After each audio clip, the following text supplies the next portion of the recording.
Two Republican groups have sued Secretary of State Adrian Fontes, claiming his election rules will disenfranchise voters. He's here to defend himself.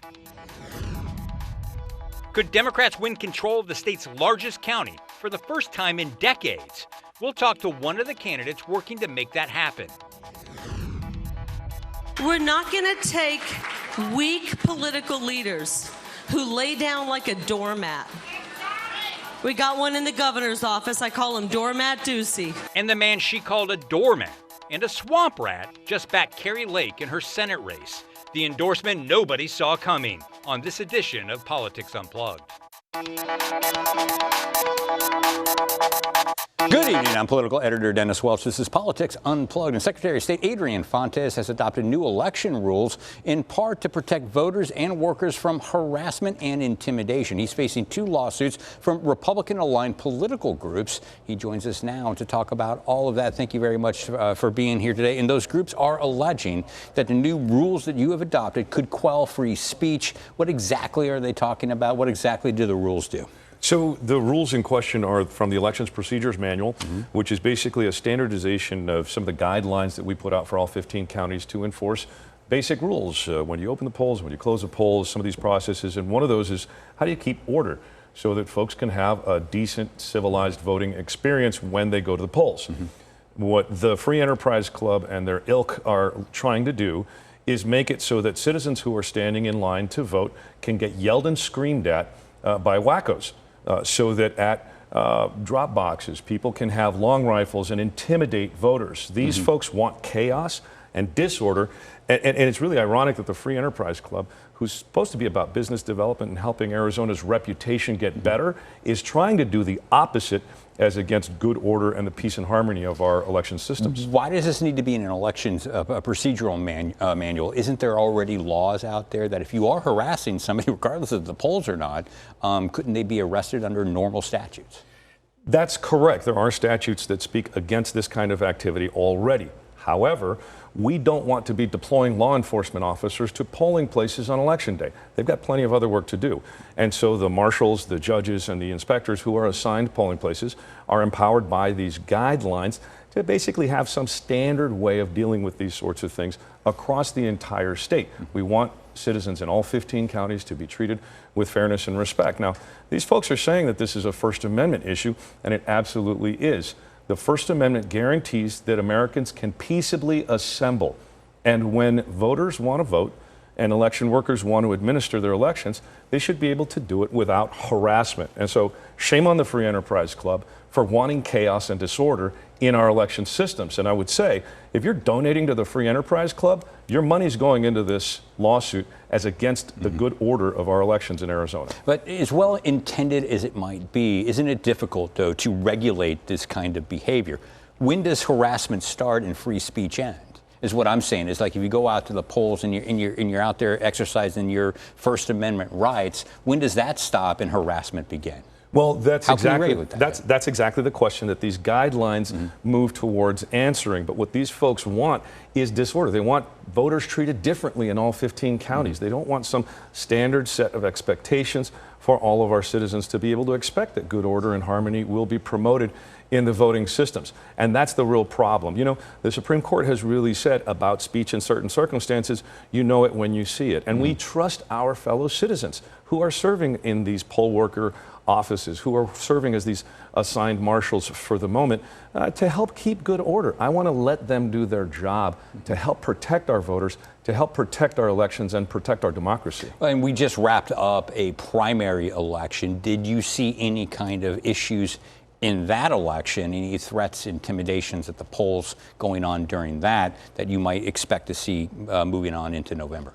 We did see a couple of minor incidences across the state, nothing noteworthy or major, but that's because the Elections Procedures Manual was in order at that time. And these guidelines existed at that time to help make sure that we have order and harmony and to help make sure that voters could actually vote. Look, you want to have a good experience if you are told you have to stand in this line on this day at this time to exercise your right. So your right to peaceably assemble should be more important than some wacko who wants to scream at you while you're trying to vote. So what's the latest? Where is this lawsuit right now? My understanding is a judge just ruled on a couple of those pieces right now. It's still being adjudicated and whatnot. When can this all be wrapped up? Well, the judge's original order indicated, and she flat out said there was some things she didn't understand. She narrowed that down in a clarification order. We are now appealing that, and I hope we can have an answer very soon so that we can make sure and have a clear set of guidelines for all of our county elections officials and all the good citizens who are actually the ones trying to make sure everything's good to go. And final question on this topic, what happens if the judge does not allow these procedures to move forward in that manual? What do you fear is going to happen? Well, I don't know what's going to happen. I'd rather be able to have that little bit of control that we have in these guidelines. But I do know that the folks who are fighting against what we've done, which, by the way, rules have almost always, all of them have been in play for years and years and years already. So it's interesting that they're trying this now. But we're just hoping that folks will behave themselves and not try to intimidate or harass our voters. All right, let's move on now. We've obviously just wrapped up the primary elections, but we're also in that part of the season where you're starting to certify signatures for ballot referrals and referendums and whatnot. Where are we with that? What can we expect to see on the ballot this year? So at this stage, we have certified the signatures for Proposition 139, which is the abortion access initiative. There is some litigation pending on the Fair Elections Act, which is really kind of more of an open primaries type of an initiative. There was a third initiative that has been withdrawn.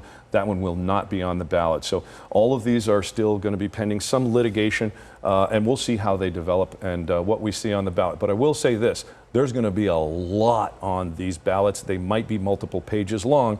So we're encouraging folks, the minute you get those ballots, study up, fill them out, and get them back to us as quick as possible. I think the state's asking the voters to do a whole lot of homework this year because it's not just the citizens' initiatives. There's a number of referrals that the legislature sent to the ballot. What are we looking at? How many of these questions are going to be before the voters this year on average? Well, it really not counting all the locals, the super local stuff. So that's exactly statewide. what I was going to say. Statewide, we've got some initiatives that come from the citizens, those two that we just talked about. We've got several that came from the legislature, avoiding the governor's veto pen and trying to slough it off onto the citizenry, which makes it longer. And then there are local questions. So it really depends on where in Arizona you are voting will dictate how many of these questions are on your ballot. But again, we're really encouraging voters. Pay close attention early. Do not wait till the last second. These ballots are going to be really long across the entire state, and we want every vote to count. So pay attention, study up, and get voting. All right, let's wrap up here with some raw politics here. You are a Democrat. The Democrats just saw a major shakeup in the top of the ticket this year. I want to get your sense of, like, it's been a crazy 4 or 5 weeks here. I want to get your sense of what's happened here because, you know, President Joe Biden decided he was no longer going to run again, and the party very quickly got behind and consolidated behind Kamala Harris. I want to get your sense of whether this was a good move on the party's part, or should there have been more of a quick primary to play out to pick a different candidate? Yeah, well, first and foremost, I'm going to pull away from the official commentary as Secretary of State and move into my opinion as an elected Democrat. In your personal opinion as a Democrat, as a Democrat, nothing could have been better for the Democrats across the United States of America. We're seeing more energy and excitement. We're seeing a pair in the Harris-Walz ticket that is willing to throw some punches. Democrats are finally fighting for the values that they believe in. And while I think it was one of the most generous and selfless acts for the president to step away and let the vice president take the mantle, I also think it has shaken up the other side in ways that most people can't even fathom. And it's showing. It's showing in the popularity of the new ticket for the Democrats. And we as Democrats are very excited. Yeah, and you did show up. You met the vice president out at the airport. What did you think of the speech last week? And are you going to be out at the DNC, which starts this coming week? So I was privileged to welcome the vice president to the tarmac in my official capacity, and then at the rally. Yeah. As a Democrat, we had a good time. I will be at the Democratic National Convention in Chicago, starting in the next couple days here, actually. I'm excited. It'll be my first convention, so I don't know exactly what to expect, but I hope to meet some good folks from across the country and see what we can do as Democrats to win in November. All right, we'll have to end it right there. Thanks for stopping by here. And still ahead, up next, could Democrats win a majority on the Maricopa County Board of Supervisors? We'll talk to one of the candidates when Politics Unplugged continues.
Welcome back to Politics Unplugged. For decades, Republicans have held a majority on the Maricopa County Board of Supervisors, but as incumbents have stepped aside or been voted out in the primary, Democrats see a real chance to gain control. Joining us now, Joel Navarro, a Democrat running for supervisor. Thank you very much for being here today. Now, as always, this is the first time you're on this show as a candidate running for the Maricopa County Board of Supervisors. I'll give you a quick 30 seconds or so to give us your elevator pitch. Why you're running, why do you want this? Yeah, Joel Navarro running for Maricopa County Board of Supervisors. I want this ever since I was a kid going through Boy Scouts, becoming an Eagle Scout. I've always been involved in our community, coaching football to now presently 29 years in the Phoenix Fire Department. It's kind of part of my DNA, so to speak, of being involved, helping people out in their worst times even. I know when we go on calls often, we go on calls to help people in their worst situation. We don't sit there at the door and describe of, hey, what part are you from? No, our job is to help. That's part of my personality. That's why I'm running. I think I have a long history, even on the Tempe City Council for 16 years of trying to make our city better. I want to continue that on into our county, and I want to help preserve democracy. I want to make sure that we have good health, good safety within our community. I want to also make sure that we can provide the best education possible, which means helping out with pre-K programs throughout the county. And in addition to that, it's really kind of preserving the process of our election and doing the right thing. Okay, and yeah, you mentioned you spent 16, 17 years on the Tempe City Council. What's the biggest lesson you learned during those years that you're going to carry over to the Board of Supervisors if you were to win this race? Right. The biggest lesson is always listen to the issues. Always talk to both sides. Make sure that your data, you have your information, and you're willing to ask the hard questions. And at the end of the day, when you make a decision, you're making your decision on the best possible information at the time. And I think that you have to provide that and swing that over for the county, actually. Okay, and what do you see as the top issue moving with the county right now? We're talking about a county, it's significant, it's nearly $4 billion budget that you guys oversee. Absolutely. Down there at the county. What's the priority for you? You know, the priority for me is, like I said, it's about public health, public safety. It's about making sure that we have the best care out there possible. In addition to that, it's about our schools. It's about making sure that we can establish education to the lowest extreme, and that's pre-K programs that really have a definite impact in the educational process of a child. On top of that, we got to make sure that our democracy is preserved. And when we talk about that, the one thing that's getting a lot of issues or a lot of attention today is our election. You know, I'm going to be in a position as a county board of supervisors to certify the election in accordance with state law, and that's what I plan to do, no matter what party wins. Yeah, and a couple of years ago, the county took back control. The board took back control of day of voting activities. They took that from the Maricopa County Recorder's Office. Now the recorder sees all activities related to voting up until like the final few days of the voting, and the board takes over day of and whatnot. Do you still think that's a good arrangement, or do you like to change that back to the way it used to be? No, I do. I think it's a great arrangement. I think that it's on the recorder to make that process happen, and it's on the board to make sure that the certification is just and it's ready to go in accordance with state law, and that's what we plan on doing. Okay, let's talk about another issue. You have some experience in Tempe dealing with sports venues and arenas. Obviously, Tempe put a ballot initiative up for their voters last year on the Coyotes hockey arena. That did not go well for the Coyotes, for the city, I guess, in that point. But if you're elected to the county board, you could be dealing with another sports venue, the Chase Field and the Diamondbacks. Correct. That's been an ongoing issue there. What do you see as the solution here for this ongoing issue? Does the future include the county continuing to work with the Diamondbacks in this capacity to keep them downtown in Chase Field, or how do you see this working out? You know, I think when you look at those entities, you kind of look at what's the best for the community, what's best for the organization. Obviously, sporting events, especially at the professional level, is very popular within any state. So you want to make sure you're digesting the information that has the best protection for the county, best protection for the citizens. And I mean that in terms of, let's not put the onus on our people. Let's make sure that we have a partnership, but let's make sure that the sports owners actually can invest in a quality product. So what I've learned through the process, especially with the Coyotes, is taking care of an agreement and making that agreement the tightest agreement as possible that has protections for an entity. Our entity would be the county, so to speak, and to make sure that we're doing the best as we can to make sure our taxpayers are not being on the strings of this, but also making sure that we're also proactive and we can work together to make that venue happen. At the end of the day, those sports arenas, but any professional sports, has an economic benefit for our state, for our county. You're talking about hotels, you're talking about tourism, you're talking about going out to eat, and then having the ability to have the Super Bowls and all the other escalated things that come with that. You know, you're making this place an attractive place that has things for everybody. All right, and final question with this, and we'll wrap up here. Do you want to see the Coyotes stay in downtown Phoenix? I do. I want the Coyotes to be in the Maricopa County, wherever it's at. I know that they're going to look at this and find the best solution best as possible, but at the end of the day, I think that they construct a deal that can potentially make that happen. All right, thank you very much. Joel Navarro, running for the Maricopa County Board of Supervisors. Thank you very much for stopping by here. And up next, I'll be bringing in our panel to talk about all of this week's major headlines, including Doug Ducey's endorsement of the woman who called him a doormat and a swamp rat. That's next on Politics Unplugged.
And welcome back to Politics Unplugged. If someone called you a swamp rat, a doormat, a do-nothing, and a hack, would you endorse them for the Senate? Doug Ducey would, and he did, backing Kari Lake along with Donald Trump this week. So what is up with that? Here to talk about that, Republican political consultant Marcus Dellartino and Republican-turned-independent consultant Chuck Coughlin. Thank you both for being here.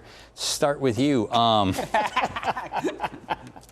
It was almost like, yeah. I mean, I'm not trying to be flippant, but it was like almost like the endorsement nobody saw coming. Right. The endorsement nobody wanted. Right. And why? Why do it? I mean, Yeah. that'd be my biggest question is, you know, who was asking for that and why do it? You know, when like the end of the last cycle when Karen lost to Lake, she never endorsed Lake throughout that whole campaign, and now she has come forward to endorse Kari. And now you see this, and both of them sat it out last time. You know, the only answer I have for you is, you know, the traditional, political answer is politics is a team sport, and you got to be on one team or you got to be on the other. I'm trying to change that, but you got to be on one side or the other, and that's what you get. But I just, you know, I chuckled because I think the former governor is head as part of the Common Sense Institute, and I was like, huh. That really doesn't ring true in this instance. So. Marcus? I'm kind of parroting off that, or not parroting, but dovetailing off of that. I would say the Common Sense Institute might have had something to do with this. And at the end of the day, to be kind, you know, the governor is part of a influence peddling business, shall we say, is the nicest way to put it. But he has to raise money for that organization. And I suspect that if you're going to be out raising hundreds and thousands of dollars for your organization, that there were probably some Republicans who wanted to see that endorsement come forward, and I think that's probably the most likely. That's a market-based answer to the question. Yeah, I mean, the big question is, does it get Trump or Blake any extra votes? It doesn't seem like Doug Ducey, when he left office, was very popular with the MAGA crew. But I think that would further reinforce my point. I don't think it does get any votes, but it does get him money into his organization that he wants to play in campaigns. It's what all of us have been talking about, of how do you make that MAGA base bigger? I mean, that's the challenge. That's why MAGA has lost the last three statewide elections in Arizona, is because their base isn't big enough. So your messaging to with the support of a Ducey or a support of a Karen, a bigger part of the electorate, that traditional business community, saying this is going to be okay. I don't think it's going to work, but it makes sense from that perspective. And I do want to mention this real quick before we move on to the next subject. I mean, Karen Taylor Robeson earlier in the month did endorse Lake and a bunch of other Republicans in this cycle in the general election. Karen Taylor Robeson is widely rumored to be looking at challenging Governor Hobbs for governor here in a couple of years. Does this help her task? Does this hurt her task? I don't think it hurt her, and I think it probably, at the end of the day, helped her to say, look, I even crossed the line and came over and endorsed every single Republican that I was, and I'm raising money for all these people. Like, I mean, Karen has really dug in and done a lot of work for Republicans that largely doesn't go noticed by the grassroots folks or normal folks, but she's raised a considerable amount of dough for these campaigns. And I think it's just another feather she can put in her cap to the GOP to say, hey, this is why you should pick me, especially in a primary. And you've known Karen Taylor Robeson for a number of years now. Long time. Would you have advised her to step out and endorse all these people so quickly? No. Unabashedly, no. It just doesn't help her. My point, I think we started with this, was who was asking for that? Just duck. It's not your cycle. Stay away from the limelight and don't be a part of this. As to whether it helps her or hurts her, it's the known unknowns. How are we going to be voting in 2026? If I have my way, we will have an open primary. That doesn't help her. In an open primary, it is not a helpful thing to do, because then she will be associated. And where I've personally drawn the line, and one of the reasons I've continued to be an independent, is this election denialism. I cannot support a candidate that believes that the election was stolen. It's just a rule. I can't do that. And so I've walked away from many opportunities in that light. All right, let's move on now. Let's talk about the current governor, Katie Hobbs. Big significant development with her executive nominee picks this week. I want to get your take on this. Is this the governor kind of waving the white flag? I think the governor's ready to move on, and wisely so. So if that's interpreted as raising the white flag, that's fine. Obviously, it wasn't going super well for her in court, so that was part of the problem. But I think that they're sort of ready to put this behind them and start moving on some policy decisions. And frankly, it gives me some hope that they're getting ahead of the ball game going into the next legislative session to work on some policy things that maybe we can get out of session a lot earlier than June 30th. Yeah, and it seems like the governor is starting to gear up and starting to look ahead now to her reelection campaign. Do you think that might have been a factor in her decision not to meet Kamala Harris out at the tarmac or attend Kamala Harris at the convention? Oof. Because I have heard behind the scenes that people were saying, well, you don't want to be seen as being too close with Kamala Harris on the off chance that she does win, because in those off-year elections, the governors who share the same party as the White House usually have a tough time getting reelected or elected. So I'm going to go back to the previous question because we didn't really answer that the way I would have answered. I think that was clearly an electoral deal. She's hoping to flip the Senate. Yeah. So she's hoping that committee doesn't even exist. And I would bet that she's going to be right on that. I would bet that my bet is 15-15 at the least, in which instance that nominations committee doesn't exist and Peterson's no longer the president of the Senate. So that's where I'm at on that. On the vice presidential Harris reluctance, man, I'm befuddled. I'm just befuddled as to. Well, you used to advise Jan Brewer. She went out to the tarmac. She met with Barack Obama, even pointing her finger at him. Best viral moment of her life. I mean, it seems kind of bizarre. It is. It's a head scratcher to me that you're not there. You had most of the other, Rubin's there. Mr. Fontes was there. I think there was a lot of people there. The whole crew was there except for and so it's a head scratcher. We're going to have to wrap it right there. That is all the time we have. Be sure to join us next week for more Politics Unplugged. Good night, guys.